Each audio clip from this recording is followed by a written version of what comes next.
All right, we're down here with Coach Tronzo for the first ever faculty feature. Thanks for taking some time. Hey, Major. Glad to share some thoughts and some pumps with you today, there, Yes, Brian. sir. Yes, sir. Let's. You want to get the mention? Get some I mean, mention? is there any other exercise even worth doing? Let's do it. All right. So, Coach, in your opinion, what's the best kind of music to work out and listen to? Oh, well, given the fact that I think all through college and now all you guys want to listen to is rap, I think that any other time, is there another weight to put on the bar besides 135? I feel like we need to put that on. I think that's got to be the custom. So I don't listen to rap while I work out just because I listen to it like all the time with you guys. So I would say most of the time, I'll probably do country music. Good choice. Sometimes we'll do some rock, but not like, hey, I'm mad at my parents kind of rock. Sometimes it just varies kind of day to day, depending on what kind of mood that I'm in. So nothing in particular, I guess, is kind of the moral of the story. Country and rock, that's a go-to for sure.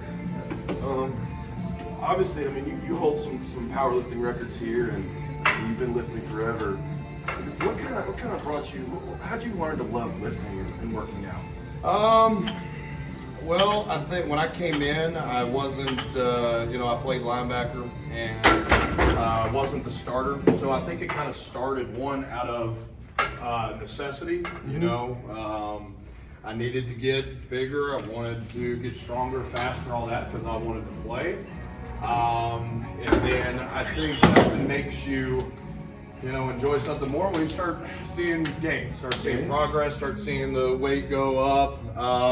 But I was just a guy who I think enjoyed the grind, enjoyed the work, enjoyed the, enjoyed the process of going through and getting a little bit better. So just knew that was work that was going to have to be done, and what also helps is having good people around you who kind of feel the same way. So I had a lot of good training partners. So I think a combination of a lot of different things, not just one thing in particular.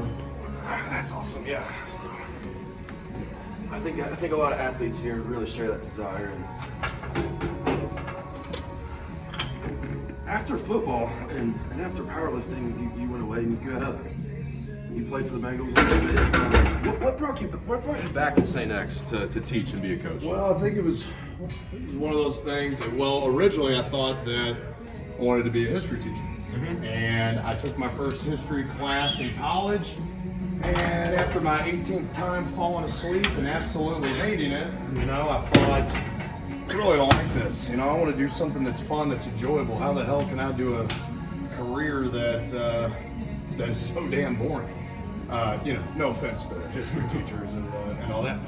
I was like, hey man, I like lifting weights and all that, so that's why I started studying that in college. And then, I was not somebody who was very athletically gifted.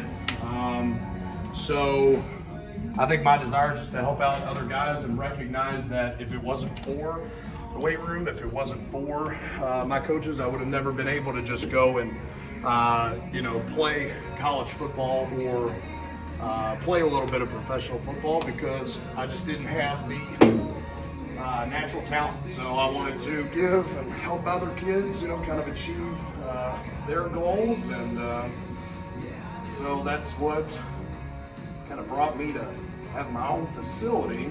And then from there, I just didn't really like having my own facility actually, because a lot of it's just about kind of business and getting kids in and out, and I wanted to be able to develop kids for 4 years. And I loved the school, so when the job opportunity opened up, I had to take it. Now, this isn't too much for you now, is it? No, sir. Okay. Not on your level, but all right, just making sure. I think we can rep it for a couple. All right.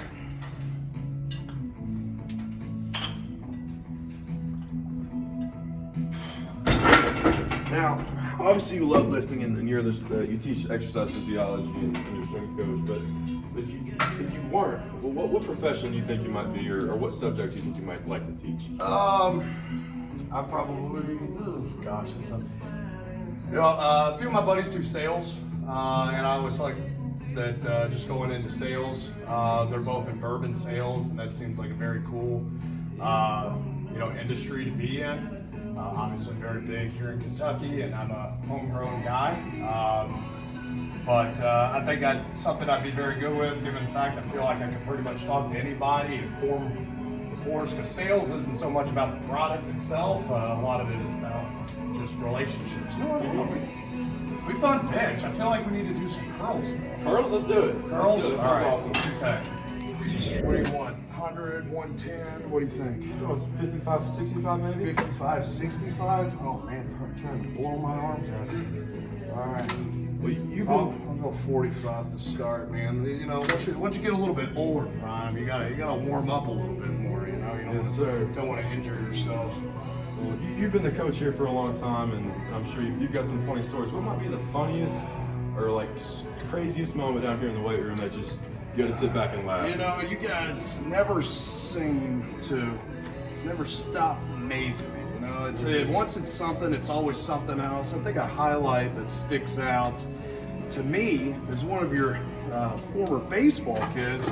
They were doing incline. They went to push the weight up. Or it might have been bench. And they thought a great idea would be bringing the bar back behind him to kind of dump it. You know, spotter, of course, not doing what he's supposed to do. And so the knurling of the bar actually goes right there on his forehead and actually takes a chunk of hair and skin right off the top of his head. So I think that's probably the top, like, you don't laugh when it's happening because obviously you get pretty hurt.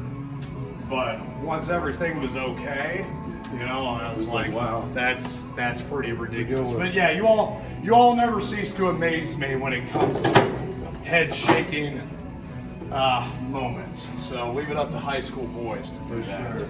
I know there's been some ears broken and some other fun. Oh, there's been some ears broken. Some of them a little more, I guess, stupidly done than others, but yeah, that's always a nice, few $100 mistake on that one. So that happens. What are some things you enjoy doing? What do you kind of do to take your mind off? Right now, I got 2 kids, 6, about to be 4. So that pretty much takes up a lot of my time. But assuming that I'm not responsible for them, and assuming they're at home, I like playing golf. Golf? Yeah, not great at it, but just getting out there and hitting around, I think is something, something I enjoy. Just get out there, you got 4 hours of kind of mind-numbing activity, as long as you don't take it too seriously. Yes, sir. What's your favorite course to play around here? I like Neville Mead. Neville Mead? Neville Mead, one former St. X guy that I went to school with is the club pro. So I always try to support St. X. And then 2, it's wide open, not a lot of trees. So if you're not going to hit it right down the fairway, which I don't, it's nice to be able to find your ball every now. So it's a pretty open course. I got you. As we wrap up here, post-workout nutrition's big. What's the best post-workout snack or food for you? I would say chocolate milk. Chocolate milk. Chocolate milk. I mean, it's easy to pack. If you just get a little cooler, put a little ice thing in there, whatever, you can keep it cold. If you're coming to school, so that's what I would recommend. Quick, easy, pre-made, whatever goes from the refrigerator into your little cooler backpack or lunchbox or what have you, and then as soon as you're done, easy to drink on the way. Yes, sir. Well, I appreciate it. This has been the first faculty feature with the one and only Coach Tronzo. Thanks, guys.